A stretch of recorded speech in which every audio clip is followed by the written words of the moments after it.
So let's say that I'm an elementary student and I want to find the square root of 289. I don't have to know a bunch of fancy stuff about square roots.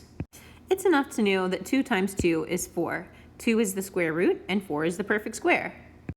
If you know that much, you can find the square root of 289.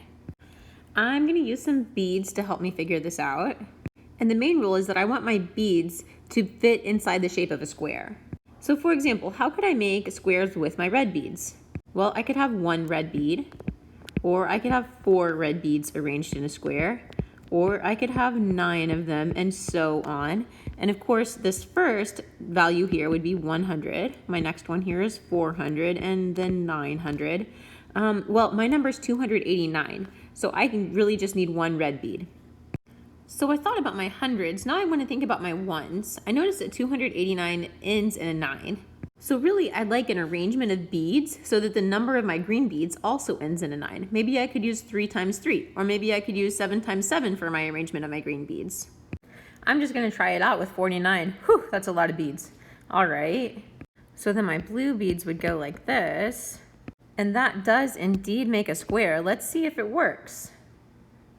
Let's see, I have 100 plus 70 plus 70 plus 49.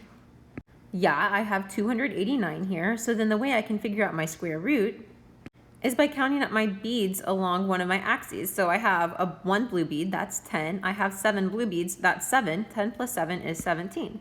So the square root of 289 is 17. Let's try another one. How about 121?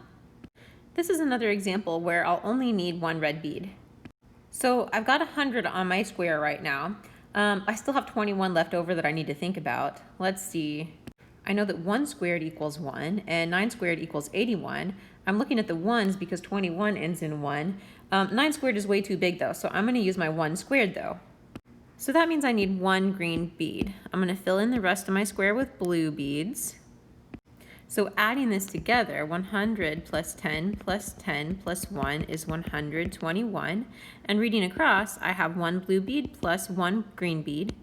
That's 11. So 11 is the square root of 121. Let's try a harder one. How about 576? This time I'm going to start out with 4 red beads. That's 400.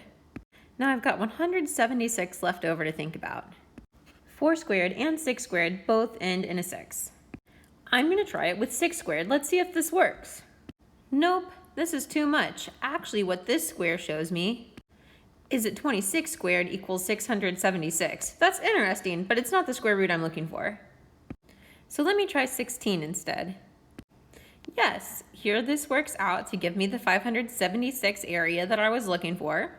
And reading along the axis of my model, I can see that my square root is 24. Could this method work for larger numbers too? Sure it could. I just have to add a couple more types of beads. So this is an enormous number, 14,641, but don't let it scare you. Just look at these first 3 digits here. I noticed that 146 is really close to 144, and 144 is 12 squared. So here's how I'm going to handle that. I'm going to have 1 10,000 bead, and then I'm going to put a couple of 1,000 beads on either side of it. Then I'm going to fill in that space inside with 100 beads. So far my square has 14,400. I'm going to try to fill out the rest of my cube by putting a green bead right here.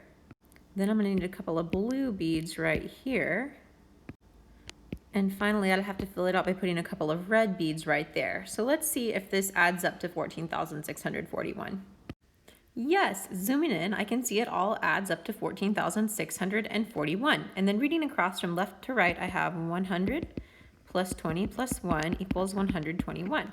So the square root of 14,641 is 121. So let's talk about how we could move this into algebraic thinking. I'm going to go ahead and add a little table of perfect squares over here. And what I want to think about now is what perfect square multiple of 100 is less than this? What can I fit into here? And that would be 100. So I'm going to draw a little 4 square, and I have 10 times 10 is 100. That leaves me with 189. So both 3 squared and 7 squared end with a 9 in the ones place. And the option that I'm going to use to finish this off is 7 squared plus 2 times 70 equals 189. That's going to give me a 49 in my ones place, and then 10 times 7 is 70, and 10 times 7 is 70. So that's going to get me to 189. Algebraically thinking, that would look kind of like this, where x represents the digit in my tens place and y represents the digit in my ones place. So to get our red bead earlier, we were focusing on a perfect square multiple of 100 that fit into our the value we wanted the square root of. Then for our green beads, we looked at what was left over and found a perfect square number that we could subtract.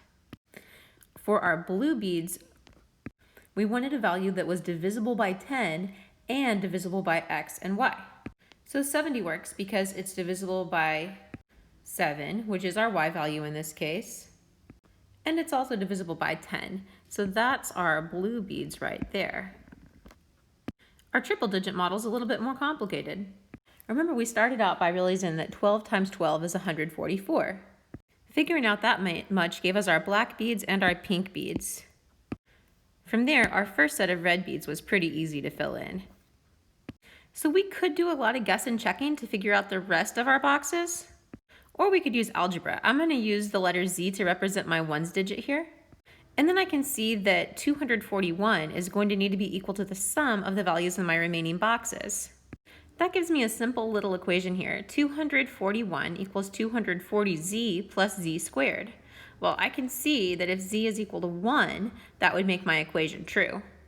So that gives me the rest of my red beads, my blue beads, and finally my green bead. And I can see that 100 plus 20 plus 1 is 121. And of course we can use algebra to generalize what's going on here as well. In this case, x represents the hundreds digit, y represents the tens, and z represents the ones. So we just need more colors of beads. So we looked at how an elementary student might find square roots. What if we wanted to find a number that that isn't a perfect square, that doesn't have a square root that's easy to find? We could still use this method with our algebra to find that. So here I want to find the square root of 190. Well, I'm going to go ahead and write down my 100, and then I'm going to put some x's here, 10 plus x, right?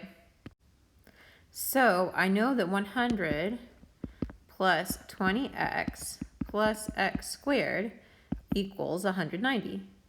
And now I've got a simple little quadratic equation here that I can find to figure out what x must be equal to. So I can just use the quadratic formula to find x, and here I'm going to use my positive root, 3.78. And this should be a very good approximation of the square root of 190. In fact, when I try it out on my calculator, I see that it works. My answer is very close to 190, and if I hadn't rounded my answer as much, it would be even more accurate. So this is a strategy and a way to visualize and think about square roots that can take us all the way from elementary school up into Algebra 1 and Algebra 2.